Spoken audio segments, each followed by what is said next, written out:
Pemilik warung ini melakukan pesugihan. Makanan di sini sudah diludahi pocong. Tidak lama lagi, warung ini akan bangkrut. Aku pastikan itu. Cih!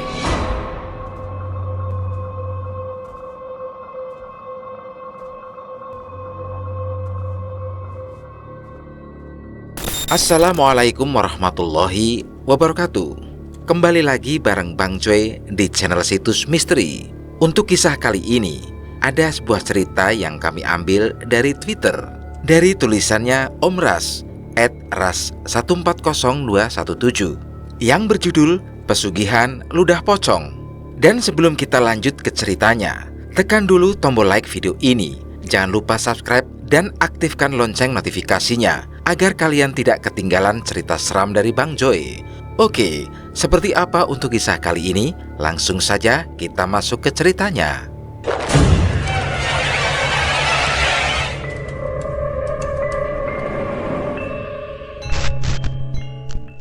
Pesugihan Ludah Pocong 2018, Kalimantan Selatan. Sebut saja namanya Hadni. Saat itu dia baru saja lulus sekolah menengah atas. Namun karena orang tuanya tidak punya biaya, akhirnya Hadni memutuskan untuk tidak melanjutkan pendidikannya ke bangku kuliah. Kemudian ia memilih untuk mencari pekerjaan. Apapun pekerjaannya nanti, Hadni berharap ia bisa membantu perekonomian keluarganya. Tapi sudah hampir 1 bulan, ia melamar kerja sana-sini. Tidak ada juga yang mau menerimanya. Hingga suatu hari, saat itu Hadni yang sedang menemani ibunya ke pasar, bertemu dengan seorang kakak kelasnya dulu. "Hadni, gimana kabarnya sekarang?" tanya gadis itu pada Hadni. "Alhamdulillah, baik kak. Kakak sendiri gimana kabarnya?" "Baik juga. Kamu udah kerja?" Hadni tersenyum tipis.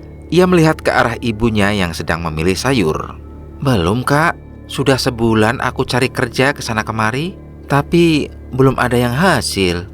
Kebetulan nih, di tempat kerjaku sedang mencari karyawan baru. Kamu mau nggak?" "Mau kak," jawab Hadni cepat.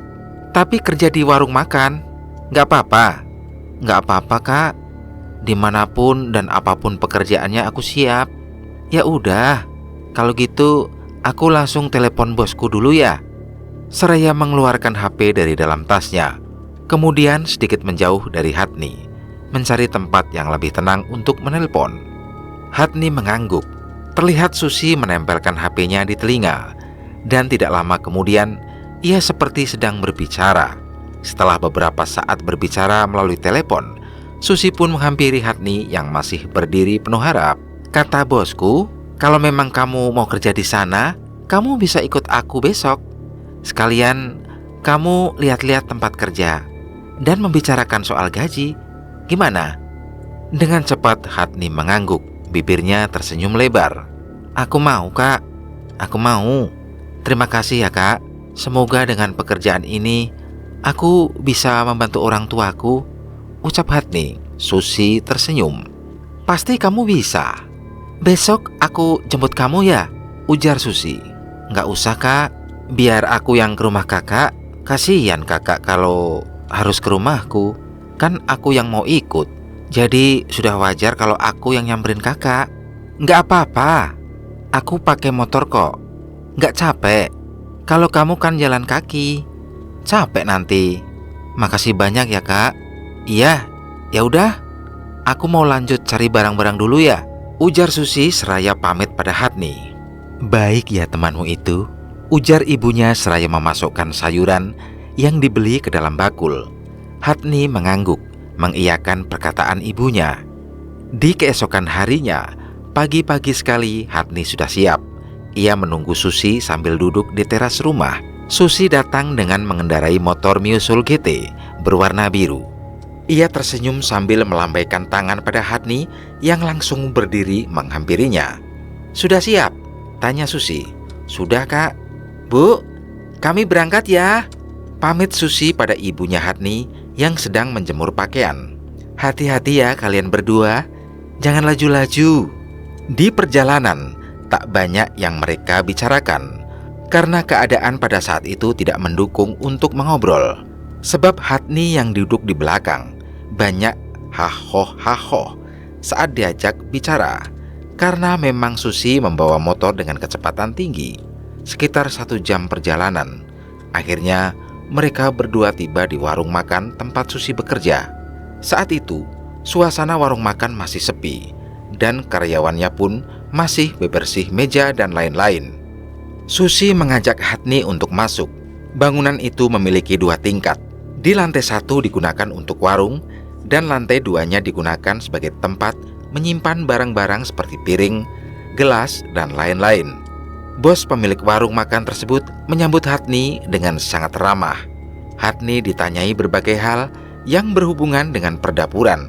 Hatni memang pandai memasak, menjawab pertanyaan-pertanyaan itu dengan baik. Baiklah, untuk masalah gaji, kamu akan digaji sebesar 1,5 juta per bulannya. Tapi kalau kamu berhenti bekerja di sini kurang dari sebulan, maka gajimu tidak akan dibayar. Jam mulai kerja sekitar pukul 7 dan tutup sekitar jam 8 malam. Kalau semisal pembeli sedang ramai dan mengharuskan warung tutup sedikit lebih larut, maka kalian akan diberikan bonus, ujar wanita berusia 40 tahunan itu. Tanpa ragu, Hatni langsung mengangguk menyetujui. Besok kamu sudah bisa mulai kerja ya? Ujar wanita itu tersenyum. Terima kasih, Bu. Sama-sama. Setelah berpamitan, Hatni pun diantar Susi untuk pulang. Sepanjang perjalanan, Hatni tak berhenti tersenyum, membayangkan reaksi orang tuanya. Sebahagia apakah orang tuanya saat ia memberitahu kabar gembira itu nanti. Hatni masuk ke dalam rumah dengan bibir masih tersenyum cerah. Ia menghampiri ibunya yang sedang menampi beras di depan pintu dapur yang mengarah langsung keluar rumah. Bu, Ibu, Hatni diterima kerja, Bu. Dan besok Hatni sudah bisa mulai kerja. Gajinya 1,5 juta, Bu. Syukurlah kalau begitu. Tapi ingat ya nak, kalau bekerja ikut orang itu harus rajin. Kerjakan pekerjaanmu, jangan nunggu disuruh dulu. Hatni mengangguk dengan bibir tersenyum. Kamu berangkat ke sana naik apa? Masa iya minta jemput Susi terus? Tanya ibunya. Untuk sementara kata Susi nggak apa-apa kalau aku ikut dia dulu, Bu. Cuma ya gitu, kami harus berangkat lebih pagi agar bisa sampai tepat waktu di tempat kerja. Oh begitu. Iya, Bu. Keesokan harinya pagi-pagi sekali, Hatni sudah menunggu kedatangan Susi di depan rumah, sama seperti hari sebelumnya. Begitu Susi datang, mereka pun langsung berangkat. Di awal masuk kerja itu, Hatni diperkenalkan oleh Susi pada karyawan-karyawan lain. Di sana ada 2 karyawan terdahulu, 1 perempuan dan 1 laki-laki. Jadi ditambah Susi, Hatni, karyawan rumah makan itu berjumlah 4 orang. Hatni di bagian dapur bertugas menggoreng lauk, membuatkan minuman dan mencuci piring-piring kotor. Sementara Susi sebagai pelayan, Sanah sebagai kasir, Azrul bertugas untuk mengantarkan makanan bagi yang memesan melalui WA. Pada hari pertama itu, Hatni cukup kaget dengan keadaan warung yang hampir tidak pernah kosong tersebut. Selalu saja ada tamu di setiap jam 10 ke atas hingga malam hari. Di hari pertama masuk kerja itu saja, Hatni sudah merasakan lembur. Mereka tutup sekitar jam 10 malam. Dan setelah warung tutup, Hatni dan Susi langsung pamit pulang. Tiap malam begini, Kak? Tanya Hatni. Iya, hampir tiap malam selalu lembur, Hat. Dalam sebulan paling 2 atau 5 hari kita bisa pulang tepat waktu, jawab Susi. Apa kakak nggak takut pulang malam sendirian terus? Enggak lah, karena biasanya pacarku yang antar. Kalau sekarang kan sudah ada kamu. Kalau aku lebih takut sama orang jahat, Kak, pulang malam-malam begini sendirian, ujar Hatni. Kamu lupa ya kalau aku bisa bela diri? Oh iya ya, dulu kakak kan pernah ngalahin anak laki-laki di sekolah. Terdengar tawa mereka berdua menghiasi heningnya malam itu. Terima kasih ya, Kak, ucap Hatni pada Susi saat mereka sudah sampai di depan rumah Hatni. Saat itu terlihat ayah Hatni sedang duduk di teras. Kok ayah di luar? Ayah nunggu kamu nih. Kenapa baru saja pulang? Larut sekali. Pikiran ayah sudah kemana-mana, nak, ujar ayahnya. Lembur ya. Malah tadi kata Kak Susi, pulang tepat waktunya bisa dihitung dengan jari. Oh begitu. Berarti warung itu terkenal sekali ya nih. Sampai-sampai pelanggannya banyak sekali. Iya ya. Kasiannya anak ayah ini. Pasti capek sekali. Tapi nanti kalau sudah terbiasa, nggak terasa capek lagi kok ya, jawab Hatni sambil tersenyum. Kamu jangan mandi malam-malam ya nih. Nggak baik, ujar ayahnya. Iya ya. Nanti selesai ganti baju, kamu makan ya, biar ayah temani. Iya ya. Ibu sudah tidur ya? Sudah, dari jam 8 tadi. Hatni mengangguk. Ia langsung masuk ke dalam kamar, sementara ayahnya berjalan ke arah dapur. Setelah ganti baju dan mengelap sedikit badan dengan tisu basah, Hatni pun keluar. Ia melihat di dapur. Ayahnya sudah menyediakan makanan untuk Hatni. Ayo makan nak. Hatni duduk lesehan bersama sang ayah. Ayahnya terlihat sangat perhatian pada Hatni. Ya, ayahnya memang sudah seperti itu sejak dulu. Bagaimana bosmu? Baik? Tanya ayahnya. Baik ya, teman-teman juga baik. Syukurlah kalau begitu nih. Orang mana bosmu itu? Kalau dari ciri-ciri fisik, orangnya sih seperti orang Cina ya. Tapi logat bahasanya seperti orang Jawa. Oh begitu ya, ujar ayahnya sambil mengangguk. Sudah ya, Nek sudah kenyang, ujar Hatni saat ayahnya ingin mengisi ulang nasi ke dalam piringnya. Kamu mau teh jahe? Biar ayah buatkan. Nggak usah ya, sudah larut sekali. Kasihan ayah. Nih juga sudah ngantuk. Sebentar saja nih, ayah buatkan dulu ya, untuk memburu angin. Apalagi tadi kamu pulangnya larut sekali. Kena angin malam, nanti masuk angin. Tapi Nek sudah ngantuk ya. Nantilah Nek minum tolak angin. Di kamar masih ada satu. Ayah kan juga capek. Jadi kita tidur aja ya. Gak usah buat teh jahe. Sudah larut malam ya. Ya udahlah. Kalau begitu kamu istirahat ya nih, ujar ayahnya. Saat tubuhnya sudah rebahan di kasur, Hatni merasa sangat nyaman. Dan tak lama kemudian ia pun terlelap.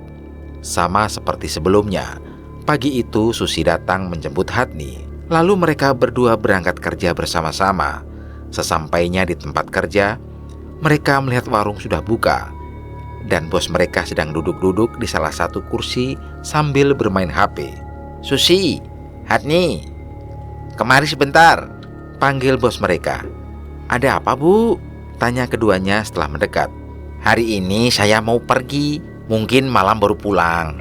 Dan katanya itu si Sana nggak enak badan, jadi nggak masuk hari ini. Nggak apa-apa ya kalian cuma bertiga hari ini. Nanti saya kasih bonus lah, lanjut si bos sambil tersenyum. Aman bu, nggak apa-apa. Si Hatni juga gesit kerjanya, jadi kami pasti menghandle semuanya, ujar Susi. Baiklah kalau begitu, terima kasih sebelumnya ya.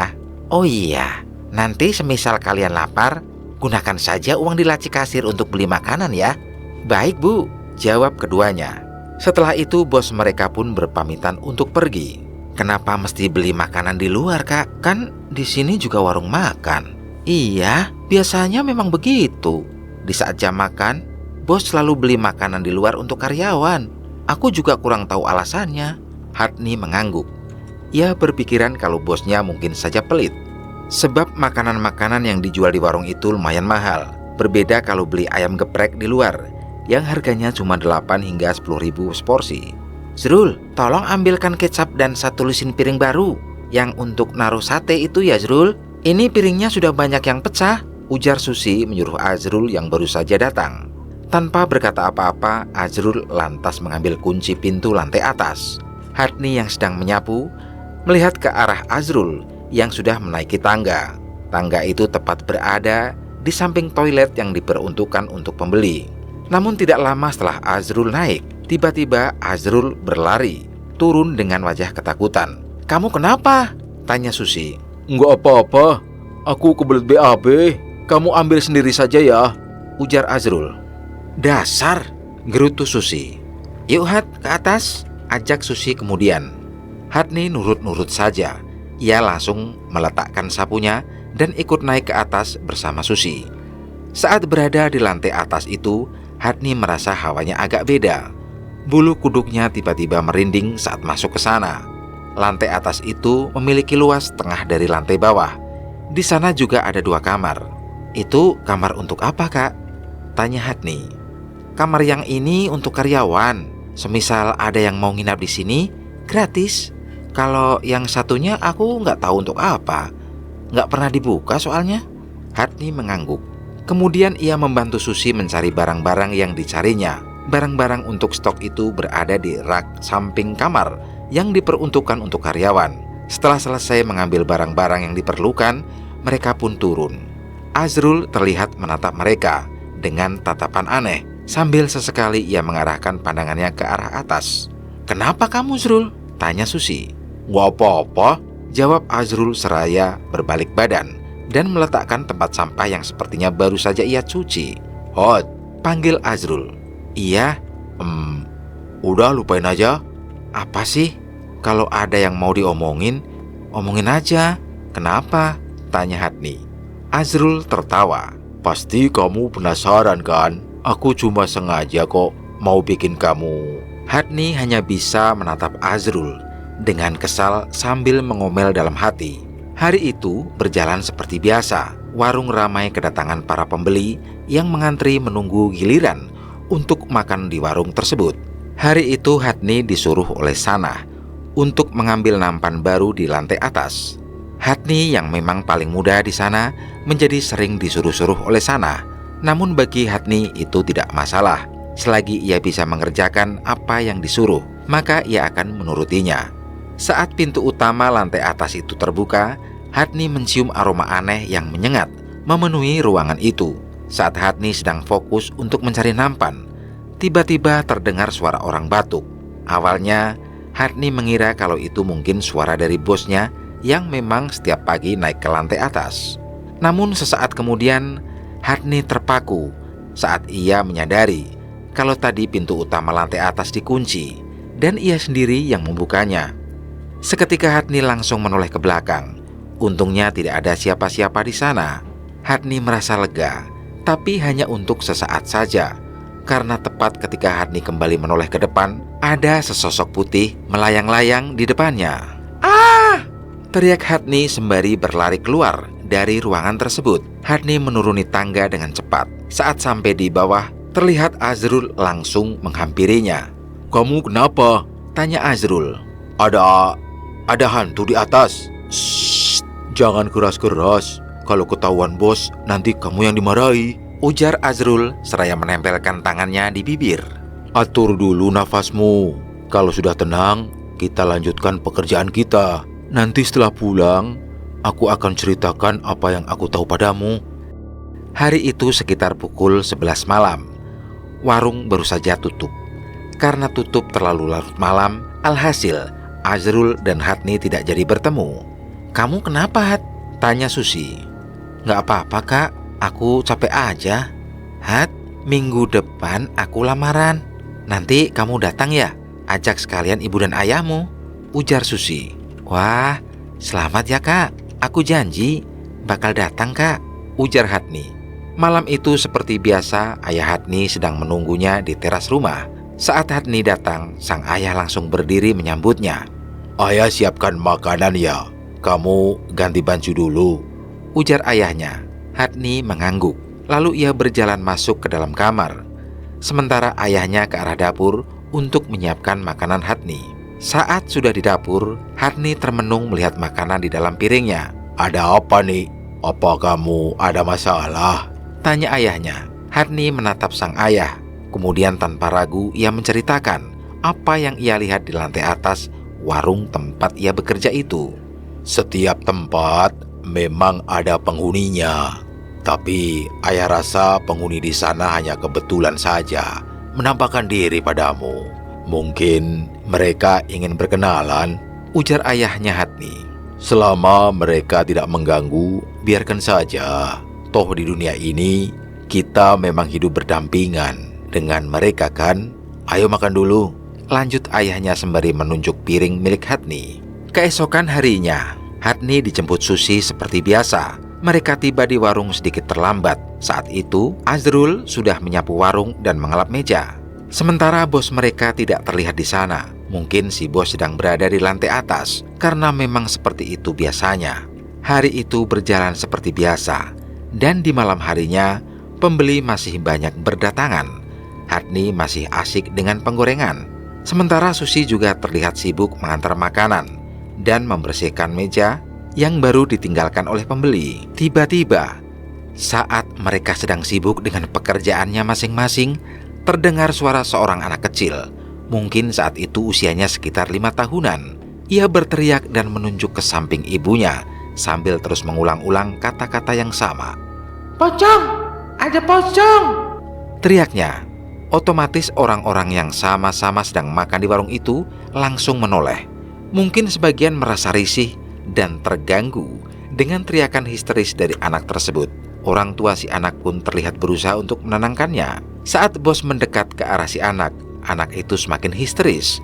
Bahkan ia langsung mendorong piring-piring yang berisi makanan dari atas meja. Piring-piring itu pecah dan makanan yang ada di dalam piring tersebut berhamburan. Pocong itu! Jahat! Jahat! Pulang! Aku mau pulang! Teriak si anak histeris ketakutan. Keadaan saat itu benar-benar gaduh. Bos pemilik warung makan itu tanpa basa-basi langsung menyuruh orang tua si anak untuk keluar dari warungnya. Dan saat orang tua anak itu ingin mengganti kerugian atas piring yang dijatuhkan oleh anaknya, si bos langsung menolak. Namun ketika mereka sudah pergi dari warung, terdengar bos terus mengumpat dan mengomel tanpa henti. Raut wajahnya yang biasanya ramah pun menjadi masam hari itu. Hadni, Panggil Azrul saat Hadni baru saja ingin naik ke atas motor milik Susi. Kenapa Azrul? Tanya Susi. kamu mau tahu ceritanya nggak? Tanya Azrul pada Hadni. Aku sudah tahu dikasih tahu ayahku, jawab Hadni. Mengira kalau Azrul ingin memberitahu tentang penampakan lantai di atas. Azrul tampak kecewa, namun ia tetap tersenyum dan mengangguk. Keesokan harinya tidak seperti hari-hari sebelumnya. Hari itu warung sepi pembeli, dari pagi hingga sore. Paling hanya sekitar 5-10 orang yang makan di warung tersebut. Tutup saja. Ujar si bos dengan wajah masamnya ketika menyuruh anak buahnya untuk tutup warung. Sesekali Hadni mendengar bosnya itu mengomel, entah kepada siapa. Besok kalian libur saja. Tidak usah datang ke sini dulu, karena saya akan pergi nyekar besok. Ujar si bos pada Sana, Susi, Hadni, dan Azrul saat mereka berpamitan untuk pulang. Mendengar kalau besok libur, tentu saja Hadni senang. Itu artinya besok dia bisa rebahan seharian. Setelah menikah nanti, aku akan berhenti bekerja di warung, Had. Kalau aku udah berhenti kerja, kamu pulang pergi sama siapa? Hadni tersenyum. Gak usah dipikirin, Kak.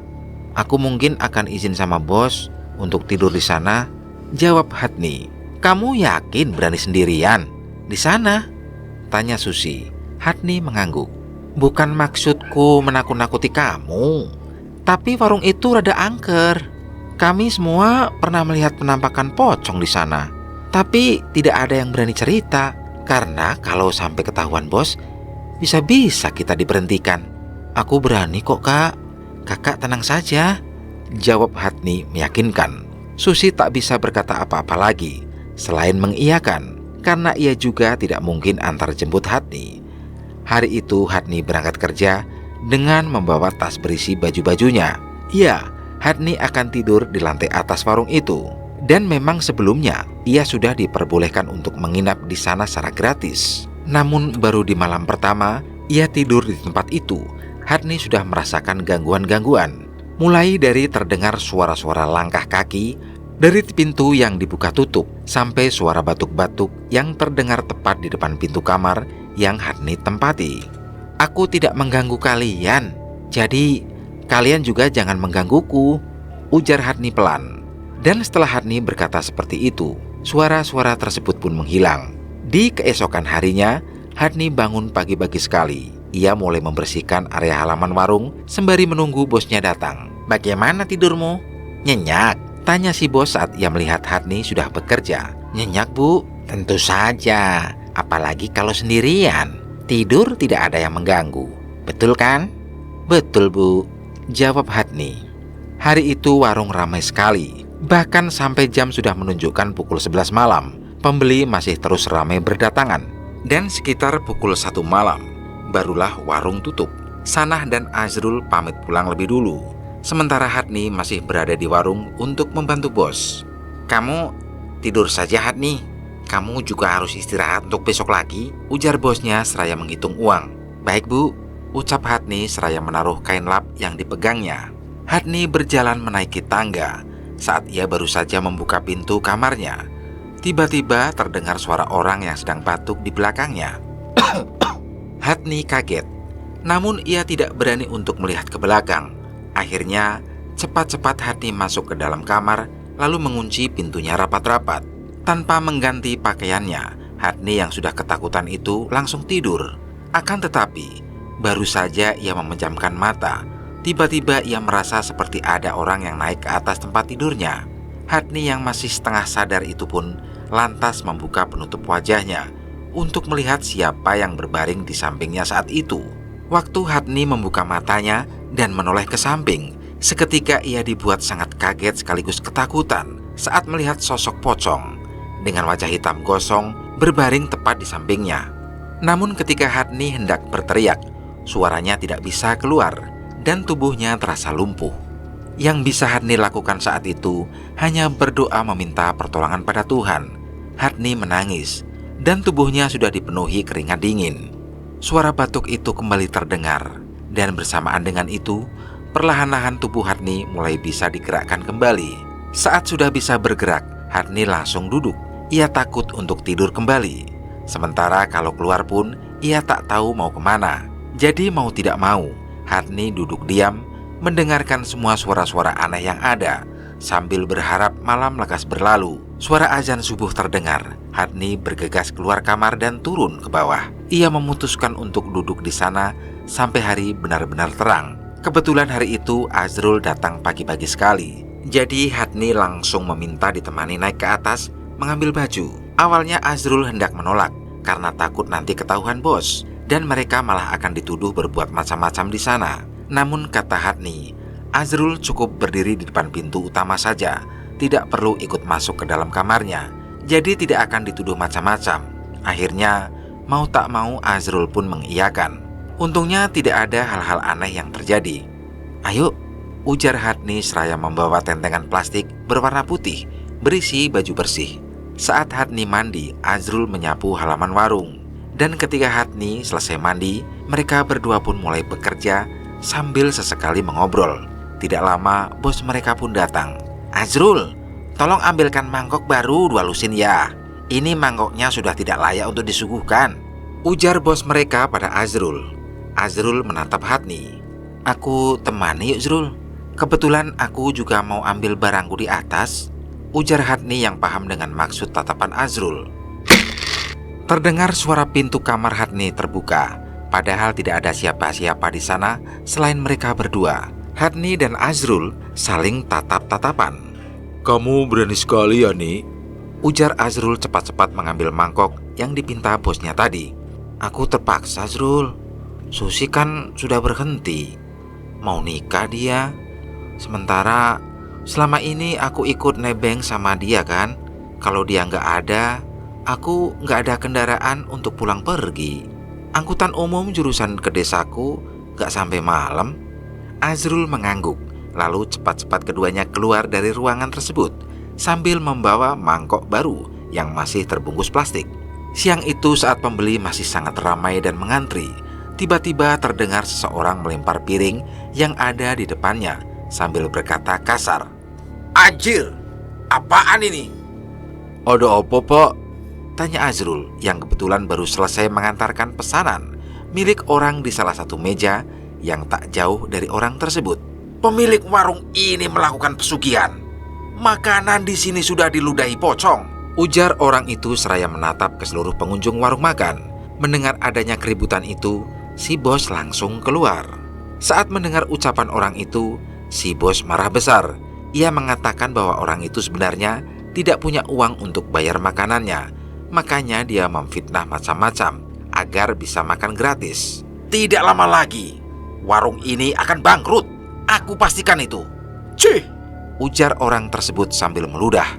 Ia pergi tanpa menoleh pada bos pemilik warung yang masih mengumpat kasar padanya. Azrul yang sedari tadi berada di situ tak bisa berkata apa-apa. Ia lantas kembali melanjutkan pekerjaannya. Namun sepertinya beberapa pengunjung warung ada yang merasa kurang nyaman dengan perkelahian tadi, sehingga memutuskan untuk pergi. Padahal makanannya masih belum tersentuh. Setelah kejadian di malam sebelumnya, Hadni sangat ketakutan ketika akan naik ke lantai atas. Ia sampai lama sekali duduk-duduk di tangga sambil terus mempertimbangkan untuk tidur di atas atau tidak. Namun, ia juga tidak mungkin tidur di tangga seperti itu. Yang ada ia malah masuk angin. Aku harus bagaimana? Masa aku harus naik? Kalau kejadian kemarin terulang lagi, gimana? Gumam Hadni akhirnya dengan penuh pertimbangan. Hadni memutuskan untuk naik ke lantai atas. Manusia lebih menakutkan daripada hantu, ucapnya berulang-ulang kali sambil menaiki satu persatu anak tangga. Namun baru saja Hadni hendak membuka pintu, tiba-tiba terdengar suara batuk dari arah sampingnya. Dan dari ujung matanya, Hadni melihat ada sesuatu berwarna putih bergerak-gerak di sampingnya. Hadni terdiam, air matanya langsung bercucuran. Seketika itu juga, Hadni merasa tubuhnya seperti tak bisa bergerak. Ia hanya bisa memejamkan mata sambil berharap tidak akan terjadi apa-apa padanya. Di saat sudah pasrah seperti itu, Hadni mendengar ada suara langkah menaiki tangga. Dan tak lama, terasa ada tangan yang menepuk pundak Hadni, hingga tubuhnya kembali bisa digerakkan. Ketika Hadni menoleh ke arah belakang, terlihat itu rupanya orang yang siang tadi berteriak dan mengatakan kalau warung itu melakukan pesugihan ludah pocong. "Kamu tidak apa-apa?" tanya orang itu. Hadni yang kaget dan ketakutan itu langsung mengangguk. "Bosmu itu melakukan pesugihan ludah pocong. Setiap makanan yang disuguhkan kepada pembeli terlebih dulu diludahi oleh pocong tersebut. Itulah kenapa makanan yang dimakan di sini jauh lebih enak daripada yang dibungkus." Hadni terdiam. Ia tidak tahu harus berkata apa, karena Hadni sendiri tak tahu apa-apa. "Apa yang kamu lihat itu merupakan pocong yang dipelihara oleh bosmu. Dan sepertinya kau ini bukan cuma sekedar diganggu, tapi hendak dijadikan tumbal." "Tapi teman-teman saya juga pernah melihat penampakan pocong di sini. Bukan cuma saya sendiri." "Memang, tapi yang kamu alami berbeda dengan mereka. Kusarankan sebaiknya kau berhenti bekerja di sini. Karena aku akan pastikan warung ini akan bangkrut dalam waktu dekat," ujar orang itu. "Maaf Pak, tapi cuma ini pekerjaan yang saya punya. Saya juga harus membantu orang tua saya, makanya saya bertahan di sini." "Kalau kamu mau, saya punya toko baju di pasar. Kamu bisa kerja di sana." Hadni terdiam. Kenapa orang asing ini tiba-tiba menawarinya pekerjaan? Apa jangan-jangan yang dikatakan orang itu tentang bosnya itu benar? Hadni punya pemikiran kalau orang itu mungkin saja ingin menipunya. Namun meski begitu, ia harus tetap sopan, karena kalau salah ucap, bisa saja orang itu jadi marah dan melakukan hal-hal buruk padanya. "Saya pikir-pikir dulu ya Pak," ujar Hadni. "Boleh saya masuk ke dalam?" tanya orang itu tiba-tiba. "Maaf Pak, saya tidak berani, apalagi memperbolehkan orang asing masuk ke dalam," ujar Hadni. "Ya sudah, kalau begitu saya permisi. Sebaiknya malam ini kamu tidak tidur di sini, karena peliharaan bosmu itu bukan cuma pocong. Dan terserah kamu mau percaya atau tidak, tapi kamu itu sudah terikat menjadi tumbal untuk mereka." Saat orang itu menuruni tangga, Hadni juga ikut turun. Hampir 1 jam Hadni duduk di pinggir jalan itu sambil menahan rasa kantuknya. Tiba-tiba ada sebuah sepeda motor yang berhenti di depannya. "Mau nyari ojek?" tanya orang itu. Hadni menggeleng. "Saya tidak punya uang Pak. Uang saya ketinggalan di tempat kerja," jawab Hadni. "Memangnya adik mau kemana? Biar Bapak antar. Bahaya perempuan di jalan sendirian begini, malam-malam pula." Hadni terdiam. Ia tak tahu harus kemana malam itu. "Saya sebenarnya mau pulang Pak, tapi pakaian dan uang saya semuanya ada di tempat kerja. Saya takut kesana lagi Pak." "Loh, kenapa? Apa bosmu menahan barang-barangmu? Kalau memang begitu, ayo Bapak bantu lapor ke polisi." "Bukan Pak, bukan begitu. Saya memang tinggal di sana, tapi saya takut balik ke sana lagi Karena, ujar Hadni seraya menceritakan tentang penampakan yang ia lihat. Bapak tukang ojek itu terdiam untuk beberapa saat. Bagaimana? Kalau malam ini kamu ke rumah bapak aja. Di rumah ada anak dan istri bapak. Daripada kamu di sini, takutnya ada orang mabuk karena sudah tak tahu mau kemana. Akhirnya Hadni pun menerima tawaran si bapak karena sepertinya bapak itu orang baik. Dan benar saja, saat Hadni sampai di rumah bapak, terlihat ada anak dan istrinya yang sudah tertidur lelap. Rumah itu hanya sepetak, tidak memiliki kamar. Dan si bapak sekeluarga tidurnya hanya lesehan di lantai tanpa kasur. Bapak itu juga membangunkan istrinya untuk memberitahukan kedatangan Hadni di sana. Dan sama seperti si bapak, istrinya itu juga ternyata orang yang sangat baik. Dia mempersilahkan Hadni untuk tidur bersama mereka malam itu.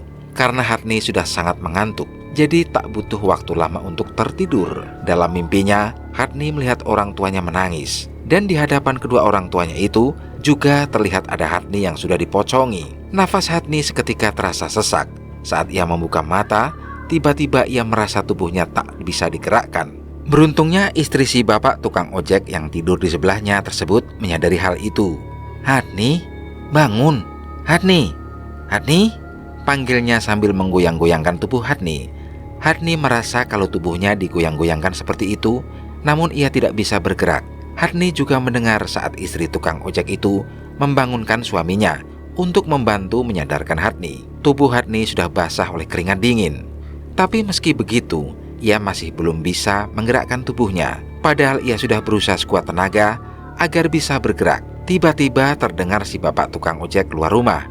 Dan tidak berapa lama, ia masuk lagi bersama seseorang.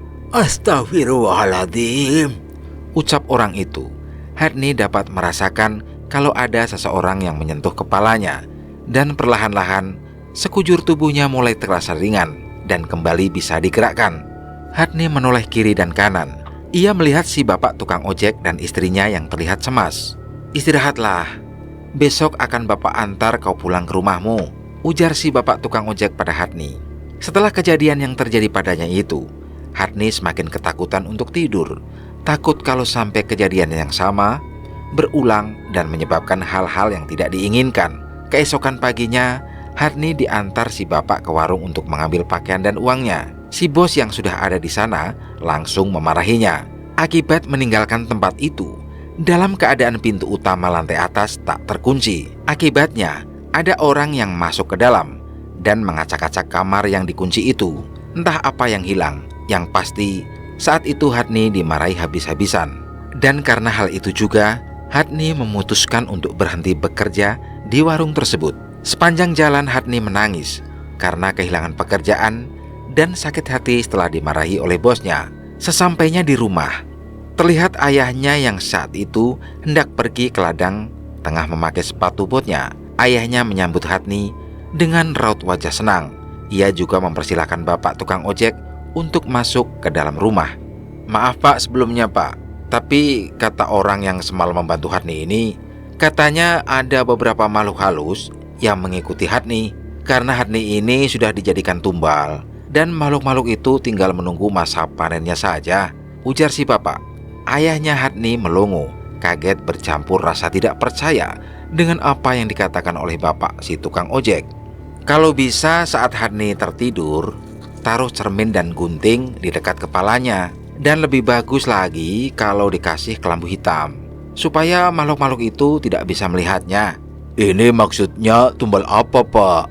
Kenapa anak saya dijadikan tumbal? Siapa yang menjadikan anak saya tumbal? Tanya ayahnya Hadni. Pemilik warung tempat anak bapak bekerja ini. Dia melakukan pesugihan.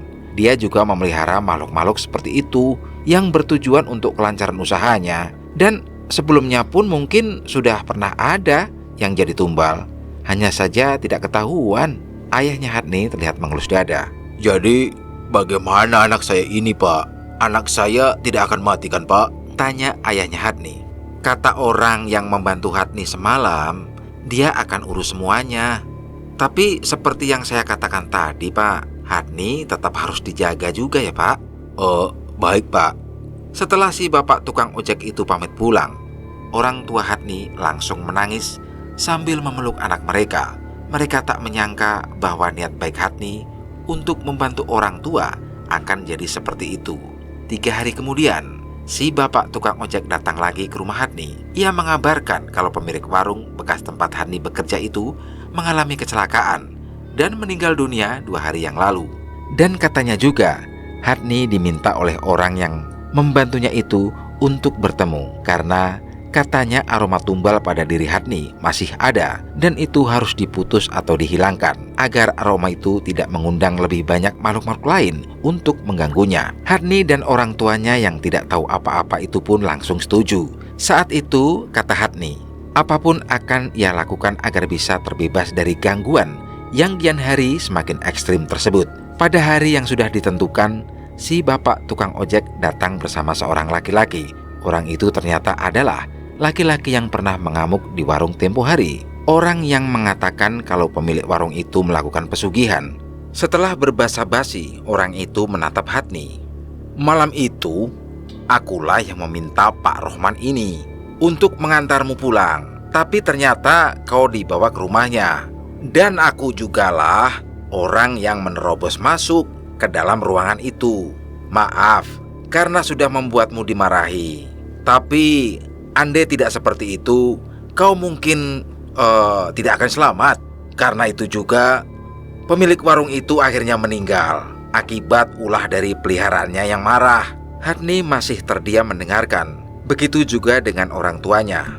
Tolong ambilkan air putih. Kalau ada di dalam botol ya. Ibunya Hatni mengangguk dan langsung berjalan ke dapur untuk mengambil air. Tidak lama ibunya kembali dengan membawa sebotol air putih. Lantas botol air itu diberikan kepada lelaki tersebut. Olehnya air itu didoakan. Nanti air ini diminum 3 teguk. Lalu sisanya dicampur dengan air untuk mandi ya. Insya Allah setelah ini kamu akan baik-baik saja. Hatni mengangguk.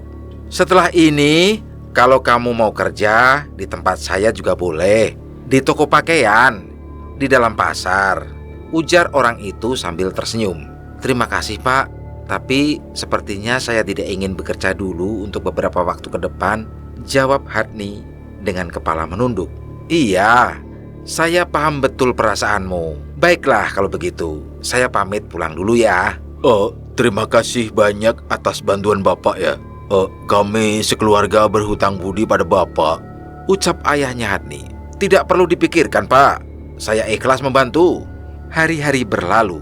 Kini Hatni sudah tidak takut lagi untuk tidur karena gangguan-gangguan yang pernah dirasakan sebelumnya pun sudah tidak pernah muncul lagi. Dan 2 bulan setelah kejadian tersebut, ayahnya Hatni memutuskan untuk menjual sawah satu-satunya milik mereka. Uang penjualan sawah itu dipergunakan untuk merenovasi rumah dan membeli sebuah motor. Sisa uangnya diberikan kepada Hatni. Oleh Hatni, uang itu ia jadikan modal usaha. Awalnya ia berjualan keliling dan singgah di setiap sekolahan. Hingga akhirnya di tahun 2024 ini, Hatni sudah punya beberapa usaha cabang di beberapa sekolah di daerahnya. Hatni juga mempekerjakan beberapa teman seangkatannya yang mempunyai nasib tak kalah beda dengannya untuk menjaga kantin di beberapa sekolah. Dan berkat usahanya itu pula lah Hatni bisa membantu orang tuanya. Ayahnya pun kini sudah tidak bekerja lagi. Pada bulan Januari lalu, Hatni dilamar oleh seorang laki-laki yang merupakan guru di salah satu sekolah. Katanya kalau tidak ada halangan, mereka akan melangsungkan pernikahan setelah Hari Raya Haji. Kita doakan saja, semoga semuanya lancar hingga hari H. Oke teman-teman, bagaimana menurut kalian tentang kisah ini? Silahkan tulis di kolom komentar. Dan terima kasih buat teman-teman yang sudah mengikuti kisah ini dari awal hingga akhir. Buat kalian yang baru bergabung, jangan lupa like, share, dan subscribe channel ini. Dan nantikan kisah horor berikutnya hanya di channel Situs Misteri. Wassalamualaikum warahmatullahi wabarakatuh.